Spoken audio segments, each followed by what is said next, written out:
Hello friends, welcome back to my দিদির channel. আজকে মামা ফকিরতলা থেকে সন্ধ্যাবেলা আমাদের জন্য কিছু খাবার কিনে এনেছিল। প্রথমেই মামা সেটা দিদির হাতে দিল, দিদি দিল আমার হাতে। প্লেট বাটি নিয়ে দিদি তো হাজির। আমি তো প্যাকেটটা খোলার জন্য ভীষণ এক্সাইটেড। এরপর প্যাকেটটা সরিয়ে যেই আমি দেখলাম যে এটা আছে পাও ভাজি, আমার আর ফারসিনার মনের অবস্থা পুরো উড়ু উড়ু হয়ে গেল। এরপর আমি সমস্ত পাওভাজি একে একে প্লেটে রাখলাম। নিজের লোভ সামলাতে না পেরে আমি আঙুলগুলো একটু চেটে নিলাম। এরপর দ্বিতীয় প্যাকেটটা খুলে দেখলাম এটাও হচ্ছে আমাদের দুজনেরই খুব প্রিয় খাবার। আজকের এই সন্ধ্যাবেলায় এই সুন্দর লোভনীয় খাবার আনার জন্য কিন্তু মায়ের কাছে বাবাকে বকা শুনতে হয়েছে। তার কারণ হলো বৌদির যেহেতু একটু গ্যাস্ট্রিকের সমস্যা চলছে, ডক্টর বলেছে বৌদিকে কোনো রকম বাইরে তেলে ভাজা খেতে না। তাই বৌদি খেতে পারবে না বলে আমাদের সবার একটু মনটা যদিও খারাপ, সেই কারণেই মা মানা করেছিল। আর গাইস দেখো, খাওয়ার পর ফারসিনার কেমন রিয়াকশন, যেন মনে হচ্ছে ও অমৃত খাচ্ছে। গাইস, পাওভাজিটা খেতে তো মোটামুটি ভালোই ছিল,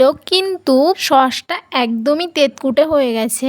আর ঘুগনিটা তো একদম পার্সোনালি ভালো লেগেছে, একদম পারফেক্ট। সন্ধ্যাবেলা কিন্তু এরকম তেলে ভাজা হলে জমে যায়, কিন্তু আমার দোকানের চেয়ে বেশি ভালো লাগে নিজে বাড়িতে কিছু বানানো। তো গাইস, আমরা ততক্ষণ খেতে থাকি, তোমরা তখন গিয়ে আমার দিদির চ্যানেলটাকে সাবস্ক্রাইব করে দাও। তো বাই।